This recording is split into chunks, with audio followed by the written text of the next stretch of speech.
Welcome back. I'm George, and this are 77 tips, tricks, and features for your new Samsung Galaxy A16. Things like customizing your power button for multiple actions, things like creating preset split screen app combos, and even better, a new and improved one-handed mode so you can more comfortably use your phone with one hand. But anyways, that being said, let's begin as always with some new home screen features for the A16. So as probably many of you know, if you tap and hold on your home screen and then tap on widgets right here, you can add multiple widgets from, pretty much every app you have installed on your phone to get a little bit more functionality than with the traditional app icons. Now, this is something very few people know, but there is a special widget here for device care that lets you automatically wipe the memory and storage on your phone so you can clean up the background processes that are slowing your phone down and get a better experience. As you can see, we get it in a very tiny 1:1 aspect ratio, and we get it in a horizontal 4:1. Let's add this one at the bottom. There it is. And as you can see, we get some information about the storage that's being used, the memory that's being used, but we also get this icon right here.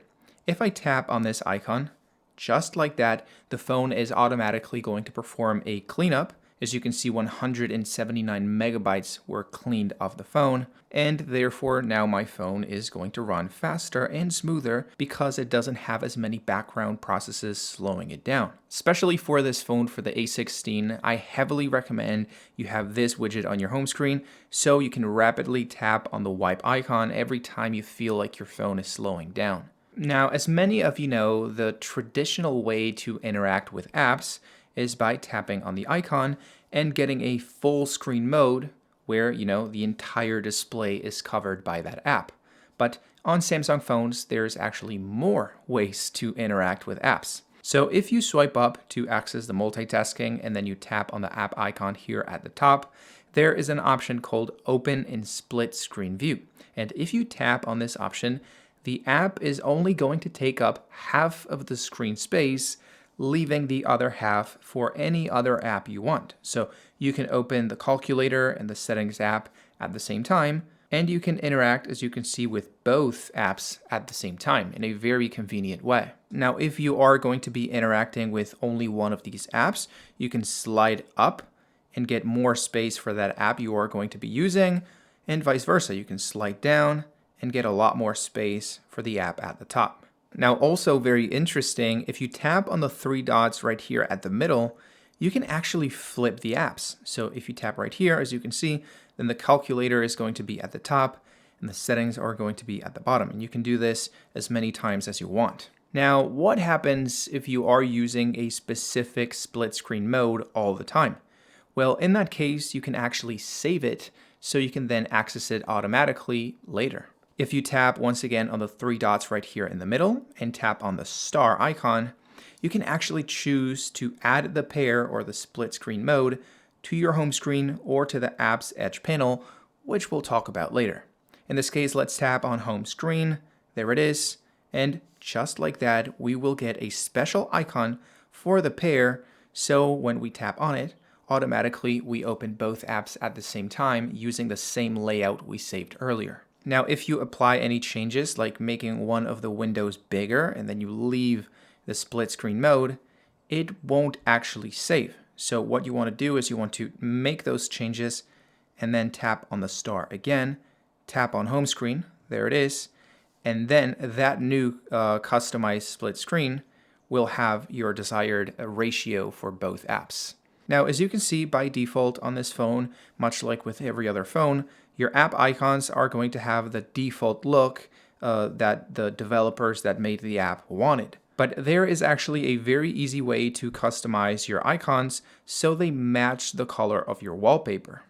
If you tap and hold on your home screen and then tap on Wallpaper and Style, you'll see that there is an option called Color Palette.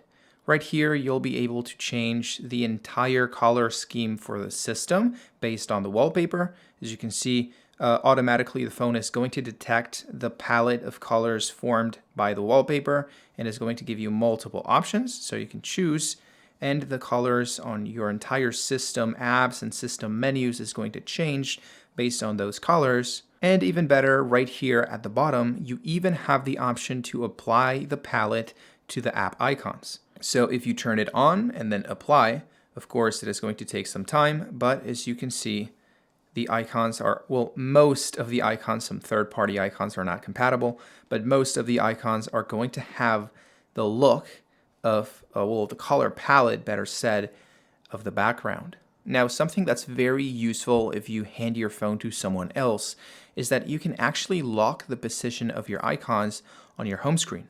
If you tap and hold on your home screen and then tap on settings, there is an option right here, lock home screen layout, that is quite literally going to lock the position of every icon. There it is. You cannot move it where it is. So if you hand your phone to someone you don't really trust, or like a little kid that can potentially, ruin the entire set of icons, you can just lock it in place just in case.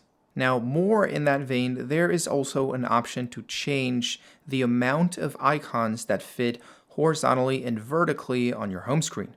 So if you tap and hold and then tap on settings, as you can see, you can change the home screen grid, the app screen grid, and the folder grid. So beginning with the home screen grid, we can choose between 4x6, which is the default, and change it to 4x5, 5x5, and 5x6. So in this case, 5x6 being 5 horizontally and 6 vertically, and then the lowest being 4 horizontally and 5 vertically. Then, as you can see here on App Screen Grid, you get more or less the same options from 4x5 to 5x6.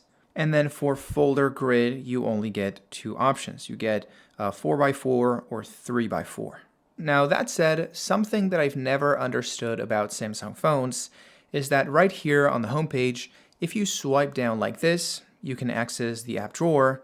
But if you swipe up, you can also access the app drawer. This seems like a little unoptimized because, there's 2 gestures doing the same thing. One of them could do something else. And well, luckily, because this is a Samsung phone, you get the option to do so. So if you tap and hold and then tap on settings, all the way down, you'll find an option called swipe down for notification panel. And if you turn it on, you can quite literally swipe down to then have access to your notifications, and leaving only the swipe up gesture for your app drawer. So your phone is now a little bit more optimized. And well, of course, this is also great considering that the phone is 6.5 inches. So now accessing the notifications will be a lot easier if you're using your phone with one hand. But anyways, that said, let's go back to the idea that you have to give your phone to someone else you don't really trust. Before, we learned that we can actually lock icons in place so other people can't fidget around, but there's an even cooler option available on this phone. So if we tap and hold and access the settings again, you can tap here on Hide Apps on Home and App Screens, and like the name suggests, choose to hide specific apps you have on your home screen or app drawer so other people can see them. So in this case, I've chosen to hide, as you can see, Crossy Road. So when I go to my home screen, of course, it is nowhere to be seen, and it is also nowhere to be seen on my app drawer, not even if I look for it. So I can type Crossy. There it is, Crossy Road. It is not available, even though it is an app that I have installed on my phone. If I come back here to the home screen settings and tap again on Hide Apps, I, of course, have the option to delete Crossy Road from the selected apps, hit on Done, and then as you can see, the app will be available again on my app drawer and on my home screen if I had it there, so I can go back to using my phone as I usually do. Now, as I said earlier, widgets are an incredible way to get a little bit more information out of an app without having to get into that app. But what a lot of people don't know is that we can actually stack multiple widgets together so we can get a lot more functionality in the same space. So if you tap and hold on the widget and then tap on Create a Stack, you'll then have the option to select another app to be a part of the widget stack. So in this case, let's choose the calendar and then let's tap on Add. And as you can see, in this case, the calendar shows up on top, but I can always swipe horizontally like this to quickly access both widgets at the same time. Now, that said, This is by far one of the coolest features that I found on the A16. If you swipe up on an app to access the multitasking menu and then tap on the icon right here at the top, you can actually choose to lock the app. So in this case, whatever we do, whatever other apps we open, the weather will always be opened and ready to use in the background. And this is especially useful for when you have multiple apps opened at the same time and you don't want one of those apps to close because you're doing something with it or you're downloading something.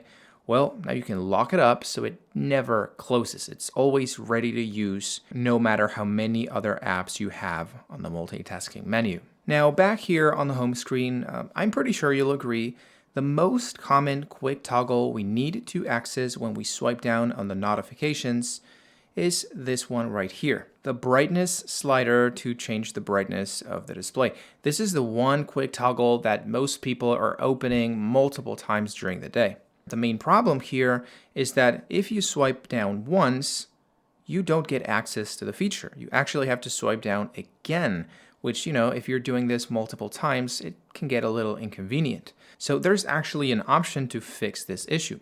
If you tap on the editing button right here, and then tap on brightness control, you can choose to show when you swipe down twice or to show always. So if that option is enabled, now you only have to swipe down once to have access to the brightness wheel or brightness slider, so you can do it in a much faster and convenient way. Now back here on the home screen, what usually happens when you open an app is that you get greeted with a main menu that then gives you access to all of the sub-menus of that specific app. So you can see, for example, on the settings, we of course get greeted with the main settings page to then go to specific settings. But there's actually a way to make apps send you to specific parts of those apps. One of those ways, which is the most common, is to tap and hold on the app and then tap on one of the little sub-menus right here on this little widget. So you can go, in this case, for example, to take a selfie automatically without having to, tap on the app, go to the main menu, and then swipe to photo, swipe to selfie. You get access to that specific menu automatically. But what a lot of people don't know is that you can actually tap and hold on that quick menu and then extract those little apps so you don't have to tap and hold every time you want to use them. So if you're, for example, opening up the selfie camera all the time, you can actually create a special app icon for the camera that's always going to be taking you to the selfie camera for photos in this case. And well, that said, there's actually an even further version of this that will actually get very specific with the part of the app you want to enter, which in this case is to create a widget from an app. So if you tap and hold on camera and then you tap on widgets, you can actually create a widget for the camera that you can then customize to a much greater degree than with those quick toggles I showed you earlier. So in this case, we can even give it a name. Let's call it George. There it is. Let's save. We can choose exactly what mode inside of the camera we want to open. So rear camera, front camera, photo, portrait, every mode that we have on the camera is available. Let's actually choose the front camera in the fun mode. And then we can even choose a custom theme or icon for that widget. So let's tap on widget background. Let's tap on select an image. And then we can just give it any appearance we want. In this case, a picture of Brad Pitt. Of course, as I said earlier, the main inconvenience here is the size. This is 4 times bigger than the camera icon. But as you can see, if we tap and hold, we can actually drag up to make it a little bit smaller. So in this case, it would be only 2 times bigger than the camera icon, with the added functionality that, as you can see, if we tap, it takes us to exactly where we want it to take us, the selfie camera using the fun mode. But anyways, that being said, we have now covered the home screen. It is time to cover the lock screen. So let's tap and hold once again. Let's then tap on wallpaper and style, and then let's tap right here on the lock screen icon. We can tap on the time to change between different fonts. We can change between different layouts that show different information, and we can even make it a little bit bigger, a little bit smaller, and even tilt it to the side, whether it is the left or the right. As you can see, everything that's below, it is going to adjust accordingly so it makes it more appealing to the eye. As you can see, we can also tap here on widgets, so we can add some miniature version of the widgets we had on the home screen. So we have widgets for battery, calendar, clock, reminder, Samsung Health, and weather. Let's add one for the weather, this one right here, and let's add one for Samsung Health. And once we're done with the widgets, as you can see, we also have the option to not display any notifications, to display your notifications, or to expand those notifications. We can even select the level of opacity of the background for those notifications. So there's a lot of control on the way that this looks. As you can see right here at the bottom, we also have the option to change the quick toggles. So we can choose between pretty much every app we have on the phone and then some quick toggles like the flashlight, voice recorder, calculator, or do not disturb. As you can see here, by default, it's set up to give you quick access to the phone, but I'm going to change it for the flashlight. And then I'm going to leave the right one for the camera. But as you can see, you can also change it for anything else you want. Now that said, once you're done with your basic lock screen customization, you can also come to the Settings app, then slide down until you see Lock Screen, and get some additional control and customization over what you see and what you can do on the lock screen. So the first option that I wanted to show you is this one right here, Extend Unlock.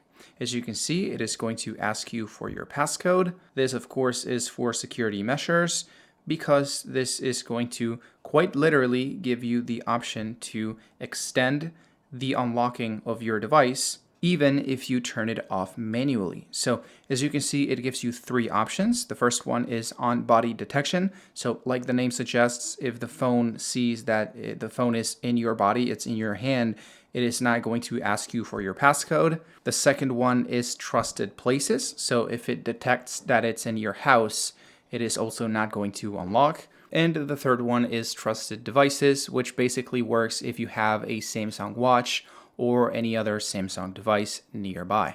So in this case, let's use it with trusted places. In this case, I have selected already one trusted place, which is my house, which is also where I am right now.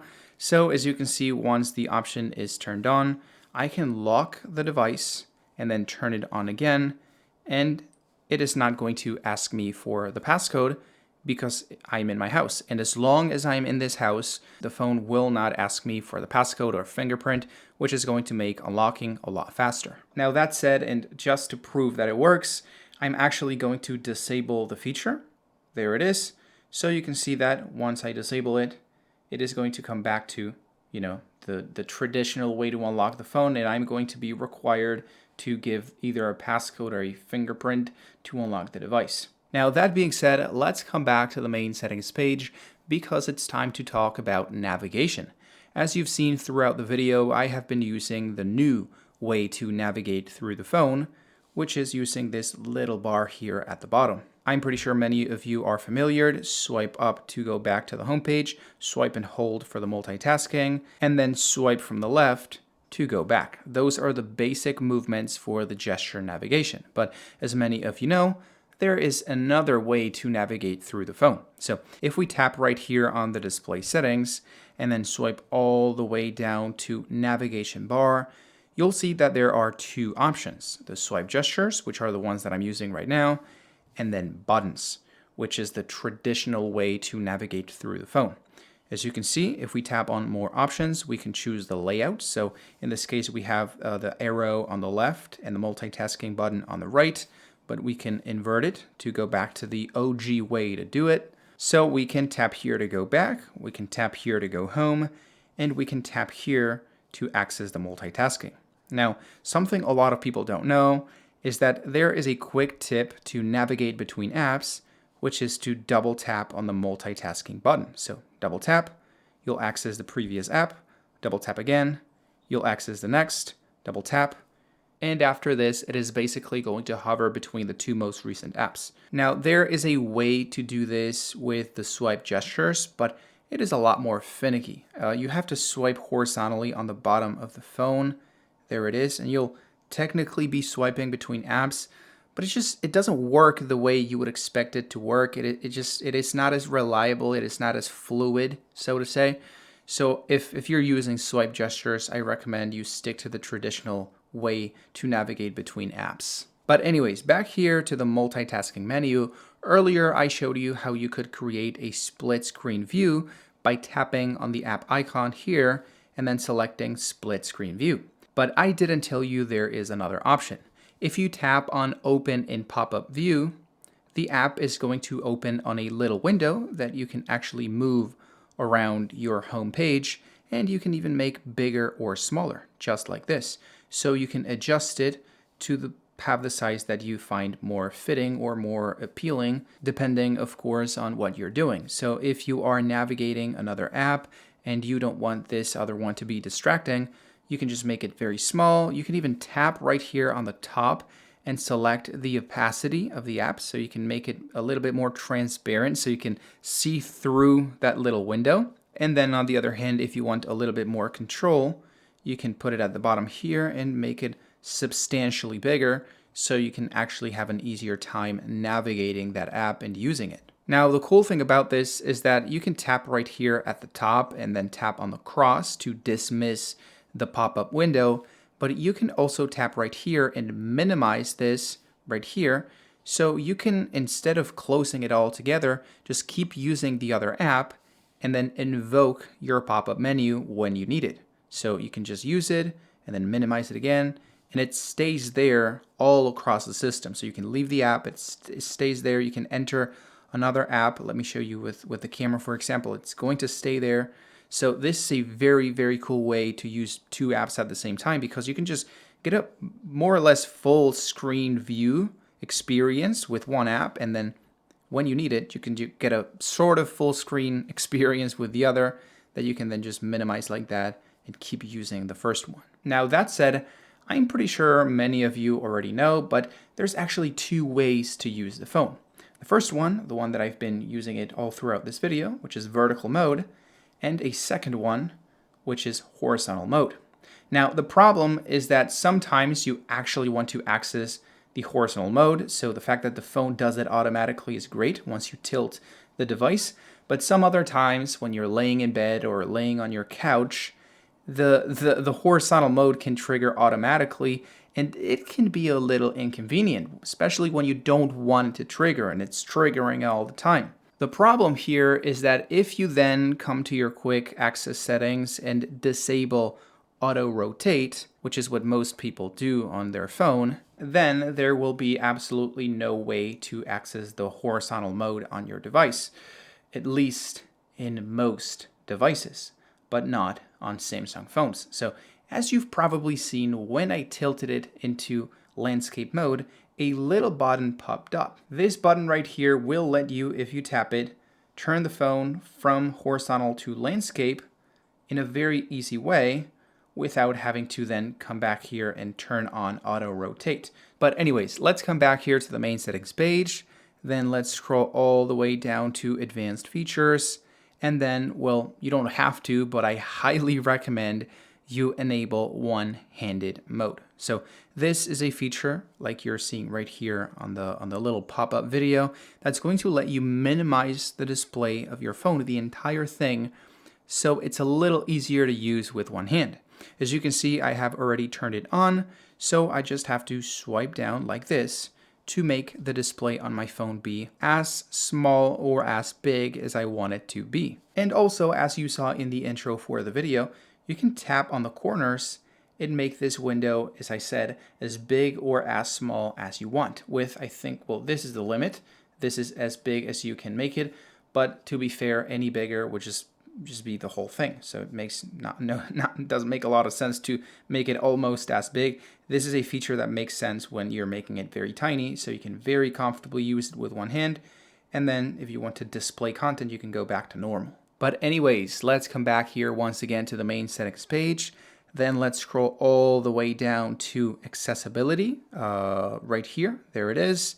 And then let's tap on advanced settings right here. As you can see here on the notifications tab, there is an option for flash notifications, which, like the name suggests, is going to allow the phone to flash, whether it is with the rear camera or with the display, so you can see that you got a new notification. So if we turn on camera flash notifications and give you a little preview. As you can see, the camera flash is going to flash. And if we turn on screen flash notifications, we can get the screen, the entire screen to flash once again, so you can better tell that you got a new notification. In this case, we can change the color from the list of selected colors we have right here. Now that said, there is another crucial feature that you have to enable for your phone to feel faster than it normally does.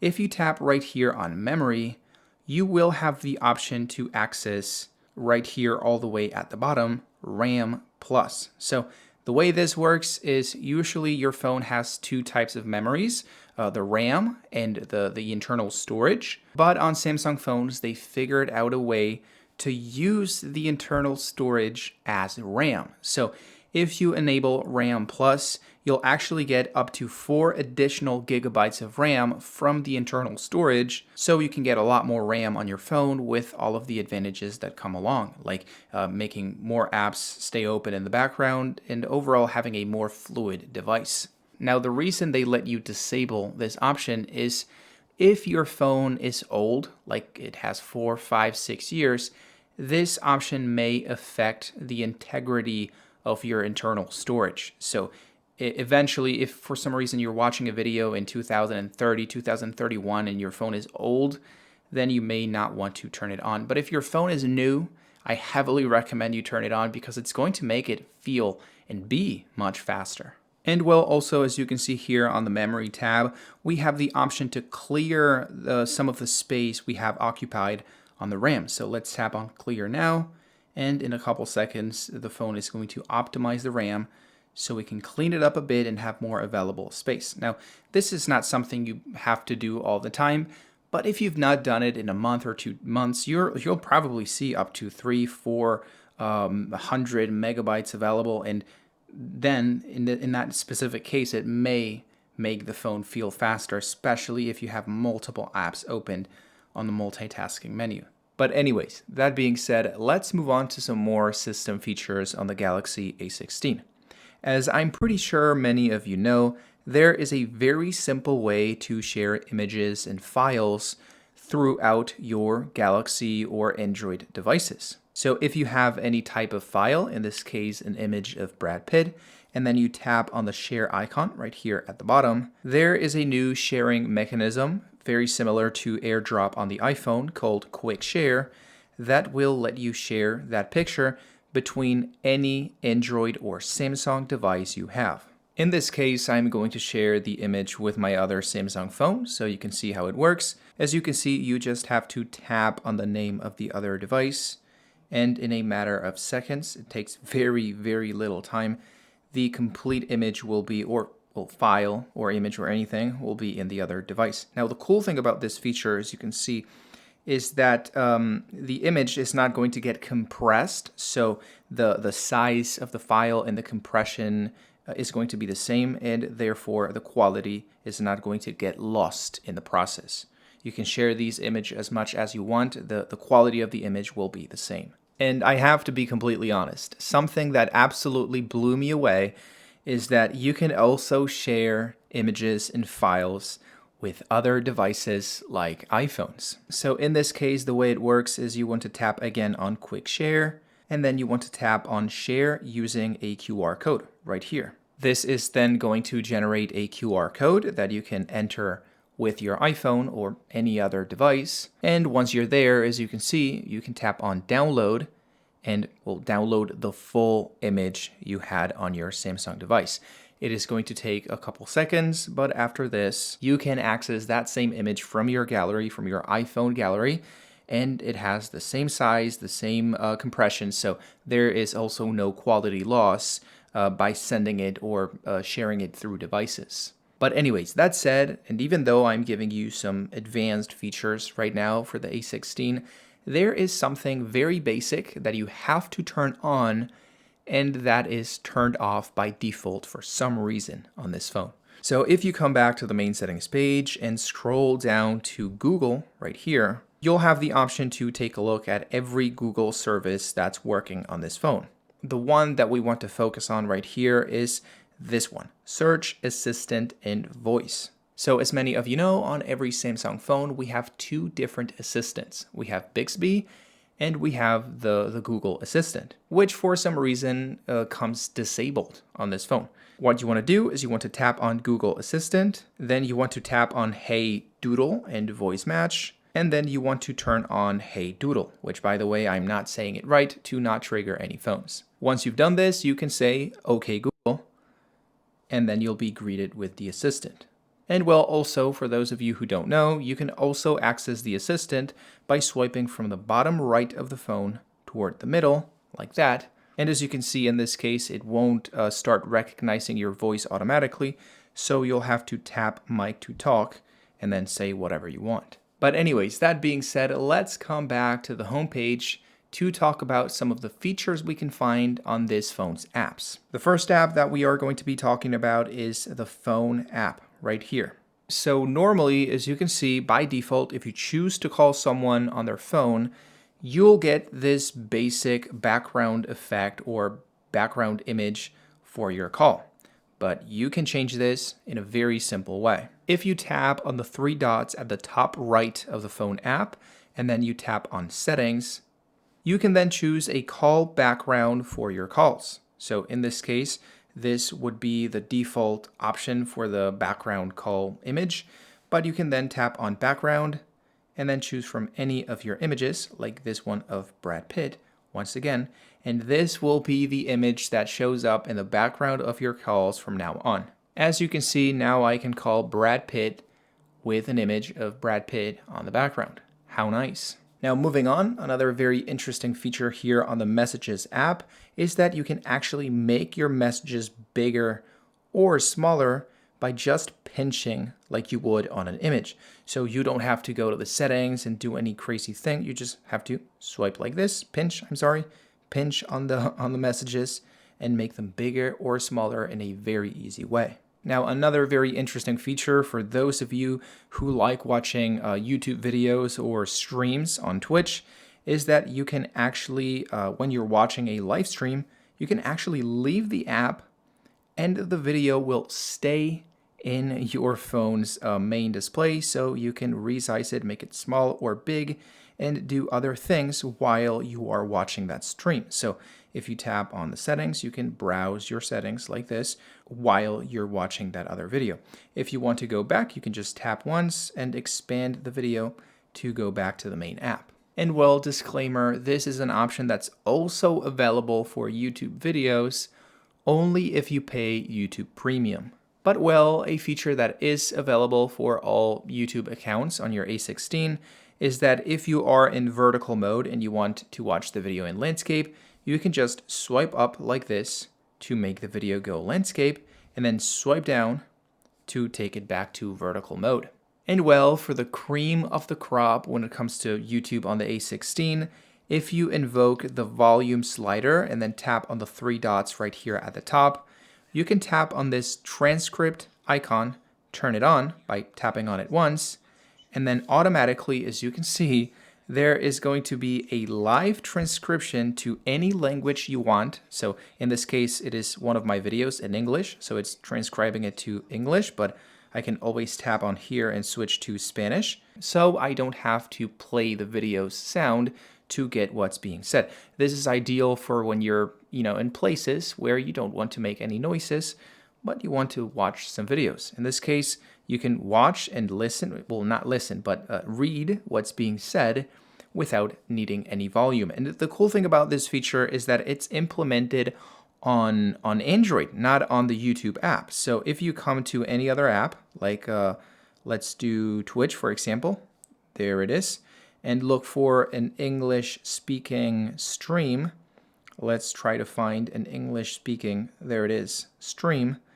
You can actually get the feature on the other app, on Twitch, without having to do anything else. As you can see, in a matter, there it is, of seconds, PewDiePie is going to start being transcribed into the phone. And this works on Twitch, YouTube, your photo gallery app with your own videos. It works everywhere around the system. Now, probably the king of all apps when it comes to features, especially on Samsung phones, is the camera app. There is a lot of camera features on the Galaxy A16. So just to get it out of the way, you can of course change the resolution of your photos from 12 megapixels to 50 megapixels. And you can change the video resolution from full HD to HD, which would be a 720p in this case. I actually, by the way, recommend you switch it up to full HD. That's going to look the best on this phone. You can now also use your volume buttons as shutters for the camera. So you can tap on volume down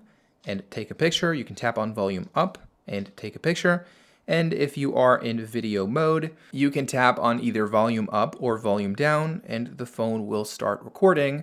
And then if you tap again, the video will end. Now, another very interesting way to take pictures is if you tap and drag down on the camera shutter. So I'm going to do it right now.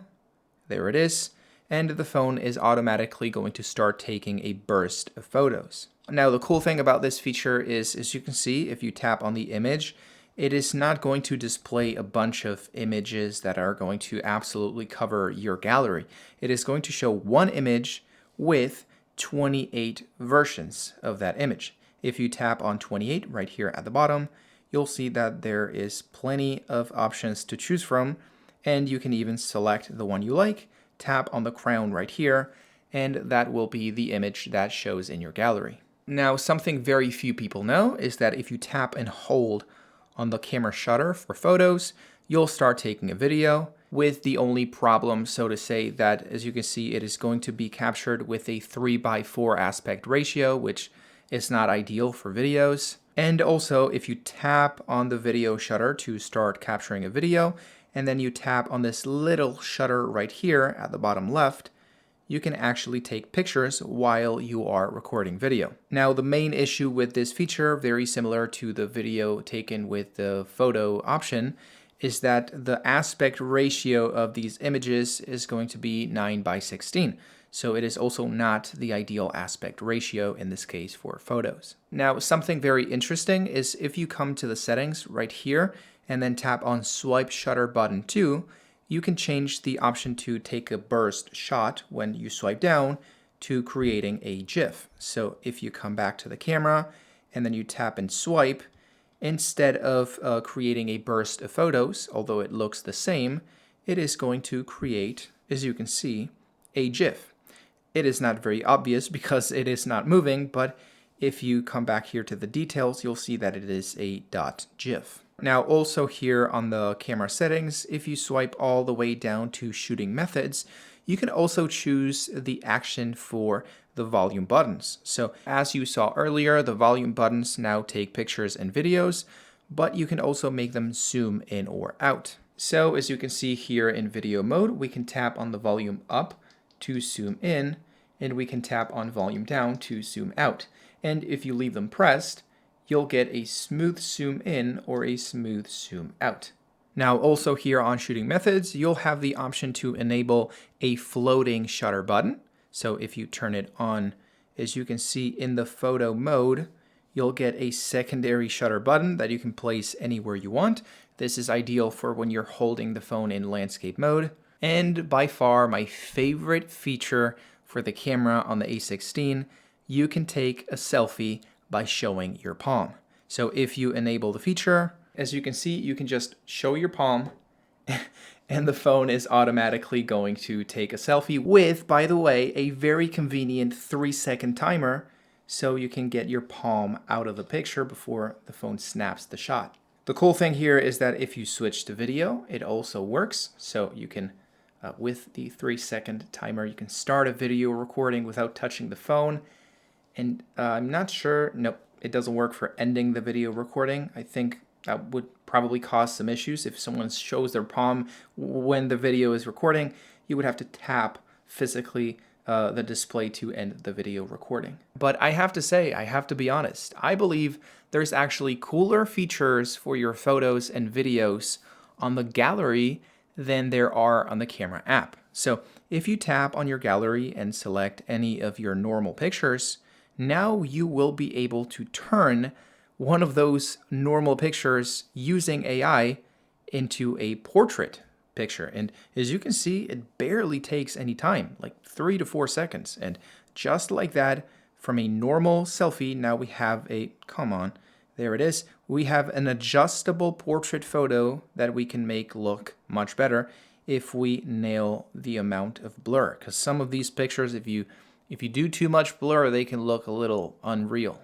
But even cooler, if you tap on an image that was already taken with the portrait mode, you can actually edit that image, again, using AI, to create all kinds of effects that were not possible before, like this one right here that's going to make the background sort of spin, or this one that's going to create a zoom for the background. So as you can see, if I lower the effect to 0, we get the normal picture.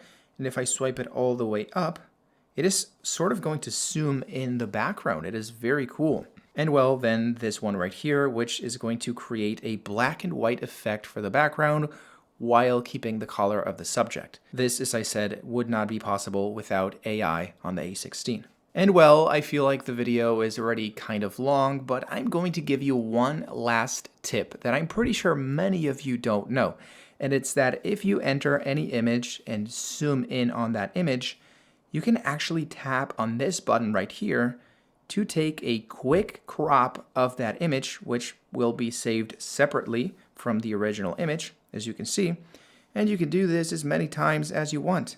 There it is. So you can save multiple crops of the same image without having to manually edit the image and crop it yourself, which would take a lot more time.